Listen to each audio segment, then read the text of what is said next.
friends, welcome to exam adda 75. This is Priya and friends, first congratulate you because आपके support के कारण finally संविदा शिक्षक भर्ती 3 की एग्ज़ाम डेट आ गई है, जो कि 26 सितंबर हम आपकी संविदा शिक्षक भर्ती 3 की एग्ज़ाम डेट 26 सितंबर से शुरू होकर फ्रेंड्स चलने वाली है 22 अक्टूबर तक। सो फ्रेंड्स, टाइम बहुत कम है, प्रिपरेशन बहुत ज़्यादा करनी है। फ्रेंड्स, आप सभी से कहना चाहूँगी ज़्यादा से ज़्यादा प्रिपरेशन कीजिए ताकि आप संविदा शिक्षक भर्ती 3 के एग्ज़ाम को क्रैक कर सकें। सो फ्रेंड्स, उसी से रिलेटेड आज मैं आपके लिए वीडियो लेकर आई हूँ जो कि रिलेट करता है इंग्लिश पैडागोजी का एक ऐसा टॉपिक लेकर आई हूँ फ्रेंड्स मैं आज, जो आपकी किसी भी टीचिंग एग्ज़ाम के लिए 2 और 3 मार्क्स तो डेफिनेटली फिक्स करता है। ऐसा कोई टीचिंग एग्ज़ाम नहीं है जिसमें इससे रिलेटेड क्वेश्चंस ना आए। तो हम जानने वाले हैं इस वीडियो में लैंग्वेज डिफ़िकल्टीज़ के बारे में। यहाँ पर बहुत सारी लैंग्वेज डिफ़िकल्टीज़ होती हैं friends, like dyslexia, dyscalculia, dysgraphia, dyspraxia, aphasia, autism, ADHD, dysmorphia, amnesia, delirium, like visual processing disorder, auditory processing disorder. इसके अलावा फ्रेंड्स लाइक डिस्थीमिया, सबसे पहली लर्निंग डिसेबिलिटी स्टार्ट होती है डिस्लैक्सिया। फ्रेंड्स, यदि आपको इतनी सारी जो लर्निंग डिसेबिलिटीज़ मिल रही हैं, इन डिसेबिलिटीज़ में से यदि किसी एबिलिटी में आपको डिसेबिलिटी में लैक्स मतलब लक्ष्य। जब लक्स शैम्पू का हम यूज़ क्यों करते हैं? बालों को धुलने के लिए, हेयर वॉश करने के लिए। सो जब हम हेयर वॉश करते हैं तो हमारे बाल बहुत ज़्यादा लहराने लगते हैं, फ्लुएंसी आ जाती है ना हमारे बालों में। तो क्या था, लक्स से आपको क्या याद रखना है फ्रेंड्स? Read, read. लैक्स से आप याद सकते हैं, लैक्स को आप लैट्स बोल सकते हैं, let's read. It means to say friends, यदि किसी डिसऑर्डर में, लर्निंग डिसऑर्डर में आपको लैक्स मिलता है तो आपको जाना है रीड। तो डिसऑर्डर होता है डिसलैक्सिया। के लिए हम सिंपली कह सकते हैं it is a learning disability in reading. यदि किसी बच्चे को किसी लैंग्वेज को पढ़ने में प्रॉब्लम क्रिएट हो रही है तो वो डिसलैक्सिया लर्निंग डिसेबिलिटी को फेस कर रहा है। ठीक है फ्रेंड्स, मतलब डिसलैक्सिया एक ऐसी प्रॉब्लम होती है जिसमें कोई भी बच्चा वर्ड्स लेटर्स एंड उनके साउंड के बीच में रिलेशन नहीं बिठा पा रहा है, वो समझ नहीं पा रहा है कि इनको कैसे हमें रीड करना चाहिए। तो वो होता है रीडिंग प्रॉब्लम, डिसलैक्सिया। तो लैक्स रीड। नेक्स्ट आता है फ्रेंड्स हमारा डिसकैलकुलिया। फ्रेंड्स, यदि किसी लर्निंग डिसऑर्डर में आपको बीच में देखिए आपका कीवर्ड मिल रहा है कैलकुल मीन्स कैलकुलेटर। सो कैलकुलेटर रिलेट करता है मैथ सब्जेक्ट में। हम कैलकुलेटर को यूज़ करते हैं मैथ सॉल्व करने के लिए, क्योंकि हमारे कुछ ज़्यादा इक्वेशंस आ जाते हैं। तो बड़े इक्वेशंस को सॉल्व करने के लिए हम कैलकुलेटर का यूज़ करते हैं। तो यदि किसी लर्निंग डिसेबिलिटी में आपको कैलकुलिया लिखा मिल रहा है, मतलब वो मैथ्स के लिए जाएगा। तो यदि किसी बच्चे को मैथ्स लिखने में प्रॉब्लम है, मैथ्स समझने में प्रॉब्लम है, तो वो फेस कर रहा है डिसकैलकुलिया की प्रॉब्लम से वो गुजर रहा है। थर्ड आता है डिस्ग्राफिया। यदि किसी लर्निंग डिसेबिलिटी में आपको ग्राफ कीवर्ड मिलता है फ्रेंड्स, तो ग्राफ का यूज़ हम करते हैं बनाने में या फिर लिखने में। तो हमने लिखा यहाँ पर ग्राफ के बारे में, हम ग्राफ खींच रहा मतलब एक प्रकार से राइटिंग ही हो गया। पेन पेंसिल स्केल की रबड़ से हम जो काम कर रहे हैं वो भी एक प्रकार का राइटिंग है। तो ग्राफ आता है फ्रेंड्स, तो आपको ग्राफ को देखकर समझ जाना है ग्राफ मीन्स राइटिंग। तो यदि आपका डिस्ग्राफिया आता है, पूछा जाता है कि किसी बच्चे को राइटिंग प्रॉब्लम है, लिखने में प्रॉब्लम आ रही है, मतलब वो बच्चा डिस्ग्राफिया को फेस कर रहा है। तो dysgraphia relates to writing, graph write, graph को लिखा जाता है, तो graph write. Okay friends, next dyspraxia, reading writing and speaking problem. यदि किसी बच्चे को this type of disability refers to problem with movement and coordination in cutting, writing and gross motor skills such as running और jumping. मतलब यदि कोई बच्चा किसी लैंग्वेज को पढ़ने में, लिखने में और बोलने में और कम्युनिकेट करने में, मतलब तीनों प्रकार की प्रॉब्लम्स यदि किसी बच्चे को एक साथ आ रही हैं, तो वो डिस्प्रैक्सिया को फेस कर रहा है। तो यदि कोई बच्चा किसी लैंग्वेज को पढ़ भी नहीं सकता, रीड भी नहीं कर सकता, राइट भी नहीं कर सकता, बोल भी नहीं सकता, तो हम उससे कह सकते हैं कि वो डिस्प्रैक्सिया को फेस कर रहा है। So dyspraxia relate to read, write and speak problems. ADHD. What is about ADHD? ADHD means होता है attention deficiency hyper active disorder. मतलब यदि कोई बच्चा attention deficiency hyper activity disorder को फेस कर रहा है तो उस बच्चे में कुछ चीज़ों की कमी होगी। वो होगी बच्चा किसी भी चीज़ में अटेंशन नहीं दे पा रहा है, या फिर जिसको हम फोकस कह देते हैं।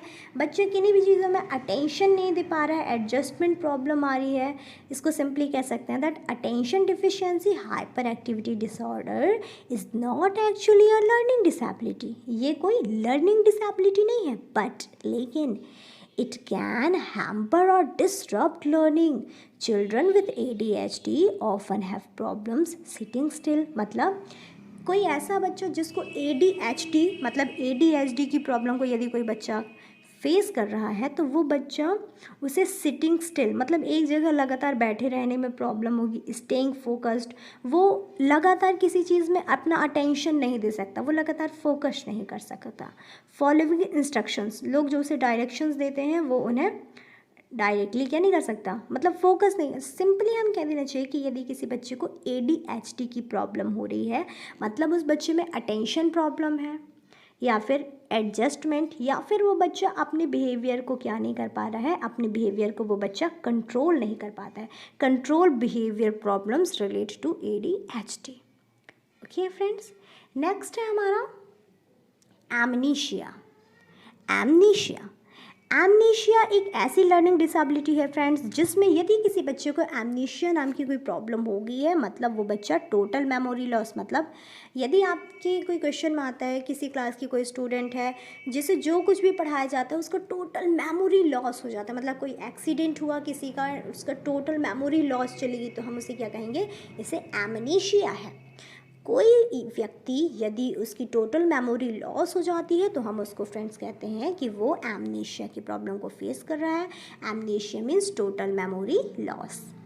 डिलीरियम, डिलीरियम मतलब जब किसी बच्चे में रेस्टलेस, जब किसी बच्चे को बहुत ज़्यादा टेंशन्स प्रॉब्लम्स के कारण, फीवर के कारण इल्यूजन्स आने लगते हैं, बच्चा कहीं भी कंफर्ट फील नहीं करता, अनकंफर्टेबल फील करता है, रेस्टलेस हो जाता है, बहुत ज़्यादा तनाव आ जाता है, ऐसी स्थिति को हम कहते हैं कि वो बच्चा डिलीरियम प्रॉब्लम को फेस कर रहा है। डिलीरियम से आता है restless, illusions, uncomfort. Okay friends, okay. Next है हमारा visual process disorder. Visual process disorder, इसमें क्या होता है, विजुअल मतलब डायरेक्टली समझ में आ रहा है, विजुअल मतलब होता है देखना। तो किसी बच्चे को यदि किसी चीज़ को देखने में प्रॉब्लम जा रही है, इट मीन्स टू से वो विजुअल प्रोसेस डिसऑर्डर को फेस कर रहा है।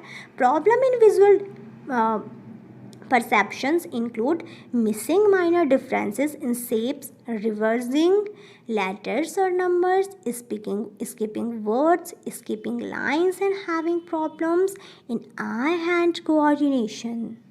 मतलब फ्रेंड्स यदि कोई बच्चा इस प्रॉब्लम को क्या कर रहा है, फेस कर रहा है, तो उस बच्चे में ये प्रॉब्लम हो सकती है, विजुअल प्रोसेस डिसऑर्डर से वो गुजर रहा है। ठीक है फ्रेंड्स, ओके। नेक्स्ट मतलब कोई भी बच्चा किसी भी चीज़ को डिकोड नहीं कर पाता है इस प्रॉब्लम में। ओके ओके, सॉरी डिकोड नहीं आएगा। नेक्स्ट आता है फ्रेंड्स हमारा वो है auditory process disorder. Auditory process disorder, auditory से समझ जाइए, ऑडिटरी मतलब क्या होता है, सुनना, ऑडिटरी मतलब सुनना। तो यदि किसी बच्चे में सुनने, साउंड से रिलेटेड कोई प्रॉब्लम है, हियरिंग मतलब सुनने से रिलेटेड प्रॉब्लम है, मतलब वो बच्चा ऑडिटरी प्रोसेस डिसऑर्डर से जूझ रहा है। An inability to distinguish subtle differences in sounds और हियरिंग साउंड्स, मतलब किसी चीज़ के साउंड्स सुनने में उसे प्रॉब्लम क्रिएट हो, मतलब वो ऑडिटरी प्रोसेसिंग डिसऑर्डर से गुजर रहा है। ठीक है फ्रेंड्स, मतलब स्पीड को समझ ही नहीं पाता। ओके ठीक है, तो ये हो गया ऑडिटरी प्रॉब्लम, मतलब बच्चा किसी चीज़ को क्या नहीं कर रहा, डिकोड ही नहीं कर पाता है। ओके, और ना ही बच्चे को इसमें भी प्रॉब्लम आती है कि words and understand the basic concept of reading and writing, मतलब पढ़ने लिखने, मतलब यदि किसी बच्चे को ऑडिटरी प्रोसेसिंग डिसऑर्डर मतलब प्रॉब्लम है तो बच्चा रीडिंग में भी उसको प्रॉब्लम जाएगी एंड राइटिंग में भी, है ना। जब किसी चीज़ को सुन ही नहीं पाएगा तो वो फोकस करके उसे याद भी नहीं कर सकता, है ना। तो इस तरह की प्रॉब्लम उसे फेस करनी पड़ती है। नेक्स्ट आ जाता है फ्रेंड्स हमारा डिस्मॉर्फिया। यदि किसी बच्चे को स्टेप प्रॉब्लम है, मान लीजिए कोई बच्चा आईने के सामने खड़ा है, हम दुबले पतले हैं आईने के सामने और आईने में हम मोटे दिख रहे हैं बहुत ज़्यादा, है ना। तो क्या होता है, इसको हम कहते हैं शेप प्रॉब्लम। मतलब जब बच्चा शेप समझ नहीं पाता, उसे शेप को, आकार को समझने में प्रॉब्लम जाती है, तो बच्चा किस प्रॉब्लम से गुजर रहा है, डिस्मॉर्फिया। मॉर्फ मतलब होता है, क्या होता है फ्रेंड्स, मॉर्फ मतलब होता है शेप। तो आप समझ जाए, मॉर्फ मतलब शेप प्रॉब्लम को ही डिस्मॉर्फिया के नेम से जाना जाता है। नेक्स्ट है autism. What is about autism? Life long problem to interact with world. यदि किसी बच्चे को ऑटिज्म की कोई प्रॉब्लम है, difficulty in mastering certain academic skills can be due to developmental disorders such as autism. मतलब यदि किसी बच्चे को ऑटिज्म की प्रॉब्लम है तो उस बच्चे में लाइफ लॉन्ग, मतलब पूरी ज़िंदगी, बच्चे में एक पूरी ज़िंदगी के लिए ये समस्या आ जाती है जिसका कोई इलाज नहीं हो सकता। वो बच्चा दुनिया में दूसरे लोगों से मिलने में हिचकिचाएगा, वो दूसरों के साथ इंटरेक्ट नहीं कर पाता। ऑटिज्म को समझने के लिए आप एक एग्जाम्पल ले सकते हैं फ्रेंड्स, लाइक आपने मूवी देखी होगी शाहरुख खान की, my name is Khan. My name is Khan में आपने शाहरुख खान का जो रोल देखा होगा, वो जिस रोल को फेस कर रहे थे, वो जो रोल प्ले कर रहे थे, उस रोल में शाहरुख खान किस प्रॉब्लम को फेस कर रहे थे, ऑटिज्म। वो किसी से ज़्यादा इंटरेक्ट नहीं कर पाते थे, उन्हें प्रॉब्लम जाती थी। ऑटिज्म की एक मेन क्वालिटी ये होती है फ्रेंड्स कि ऑटिज्म से रिलेटेड जो भी बच्चे होते हैं वो बहुत ज़्यादा इंटेलिजेंट होते हैं। ये एक प्रकार की कोई मेंटल डिसीज़ नहीं है फ्रेंड्स, बस ये बच्चे बहुत इतने ज़्यादा इंटेलिजेंट होते हैं ना कि ये वर्ल्ड में दूसरों से इंटरेक्ट नहीं कर पाते, इन्हें बहुत ज़्यादा प्रॉब्लम्स फेस करनी पड़ती हैं। नेक्स्ट आता है हमारा aphasia and dysaphasia, language and communication learning problem. मतलब यदि कोई बच्चा language and communication learning disabilities involves the ability to understand और produce spoken language. Language is also considered an output activity because it required organizing thoughts in the brain and calling upon the right words to verbally explain something or communicate with someone else. Simply यदि हम कहें तो यदि किसी बच्चे को किसी language को या फिर कम्युनिकेट करने में बच्चे को यदि प्रॉब्लम को फेस करना पड़ रहा है तो हम कहेंगे कि वो बच्चा अफेजिया से। एंड जो अफेजिया प्रॉब्लम होती है जब वो शेवियर रूप ले लेती है अपना, तो ही हम उसे डिसअफेजिया के नेम से जानते हैं। तो अफेजिया एंड डिसअफेजिया कोई अलग वर्ड नहीं है। सो अफेजिया एंड डिसअफेजिया प्रॉब्लम में बच्चे को सेम प्रॉब्लम रहती है कि बच्चे को किसी के साथ कम्युनिकेट करने में क्या जाती है, बहुत ज़्यादा प्रॉब्लम। ओके फ्रेंड्स, तो ये थे हमारे कुछ लर्निंग डिसेबिलिटीज़। आई होप आपको समझ में आओगे फ्रेंड्स। बट मैं लास्ट टाइम आपको इतना और बताना चाहूँगी कि फ्रेंड्स कि यदि आप लर्निंग डिसेबिलिटीज़ को रीड कर रहे हैं तो सिंपली आपको इतनी ज़्यादा थ्योरी नहीं करनी है, आपको माइंड करना है डिसलैक्सिया। डिस मीन्स मतलब क्या होता है, प्रॉब्लम होता है, ये एक प्रीफिक्स है जो आपको मैक्सिमम वर्ड्स में मिलता है। तो डिसलैक्सिया, लेक्स से आप याद कर सकेंगे, लेक्स रीड मतलब किसी में लैक्स आ रहा है, मतलब आपको रीडिंग प्रॉब्लम है। कैलकुल डिस्कैलकुलिया कैलकुलिया आता है, मतलब आपको मैथ्स में प्रॉब्लम है। ग्राफ से आया याद, राइटिंग मतलब आपको राइटिंग प्रॉब्लम है। प्रैक्स मतलब आपको रीडिंग, राइटिंग एंड स्पीकिंग तीनों की प्रॉब्लम है। ओके फ्रेंड्स, नेक्स्ट आता है ADHD मतलब आप ए से अटेंशन या फिर एडजस्टमेंट, आपको AD से एडजस्टमेंट या फिर अटेंशन, आपको एडजस्टमेंट एंड अटेंशन प्रॉब्लम है। एमनीशिया मतलब आपका टोटल मेमोरी लॉस हो चुका है। डेलीरियम मतलब आप में बहुत ज़्यादा इल्यूजन्स आ गए, तनाव बढ़ने के कारण इल्यूजन्स उत्पन्न होने लगते हैं, आप अनकम्फर्टेबल फील करते हैं। विजुअली प्रोसेस डिसऑर्डर मतलब visually problems. Auditory process disorder मतलब साउंड एंड हियरिंग प्रॉब्लम। इसी तरह डिस्मॉर्फिया मतलब शेप प्रॉब्लम, आपको याद करना है मॉर्फ से शेप, तो shape problem. Autism life long problem, interact मतलब ऑटिज्म एक ऐसी प्रॉब्लम होती है जिसमें हम लोगों से लाइफ लॉन्ग, मतलब एक बहुत बड़ी प्रॉब्लम होती है जिसमें हम लोगों से इंटरेक्ट नहीं कर पाते। अफेजिया मतलब जिसको लैंग्वेज एंड कम्युनिकेशन करने में प्रॉब्लम चाहती है। तो ये होती है हमारी लर्निंग डिफ़िकल्टीज़ फ्रेंड्स। इनमें से कुछ ऐसी लर्निंग डिफ़िकल्टीज़ हैं जिनके मतलब डिसऑर्डर्स हैं जिनसे रिलेटेड क्वेश्चन पेपर में आते हैं। तो आइए हम देखते हैं कुछ question answers. Like first question है हमारा that which of the following is a value associated with an inclusive classroom, मतलब जब हम कोई इंक्लूसिव क्लासरूम्स ले रहे हैं, इंक्लूसिव क्लासरूम लगा रहे हैं, तो उसमें कौन सी वैल्यू एसोसिएट करती है। सो फर्स्ट आती है, हमें बच्चों के बीच में कंपटीशन लगाना चाहिए, हमें उन्हें एनवी करना चाहिए, हमें बच्चों को सिंपैथी सहानुभूति देना चाहिए, या हमें कोलैबोरेट करना चाहिए। सो फ्रेंड्स, इसका रियल आंसर क्या होगा? इसका राइट आंसर होगा कोलैबोरेट। यदि आप फ्रेंड्स इंक्लूसिव क्लासरूम लगा रहे हैं, बच्चों की क्लास ले रहे हैं, तो आपको कोलैबोरेट कराना चाहिए।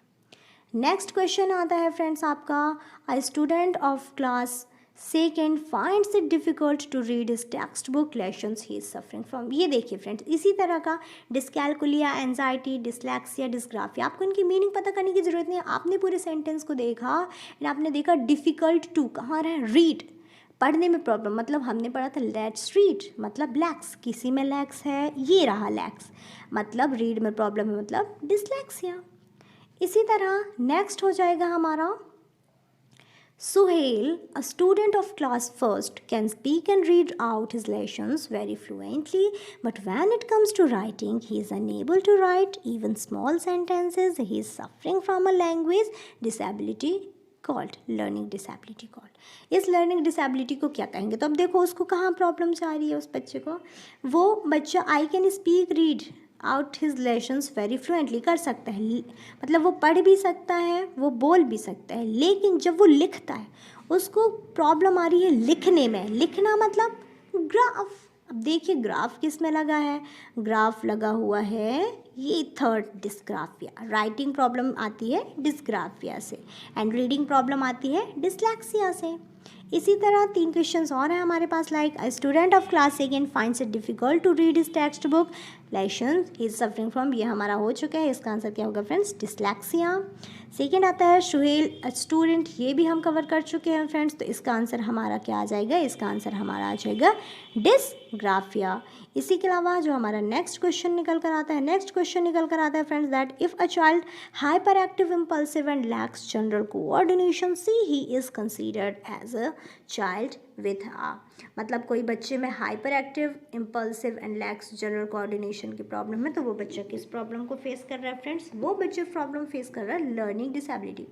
हमने, आपको याद होगा हमने ADHD पढ़ा था जिसमें बच्चा अटेंशन प्रॉब्लम था, हाइपर एक्टिव था, तो हाइपर एक्टिव है, इम्पल्सिव है, हम जान गए कि उसे ADHD, मतलब ये एक तो लर्निंग डिसेबिलिटी है।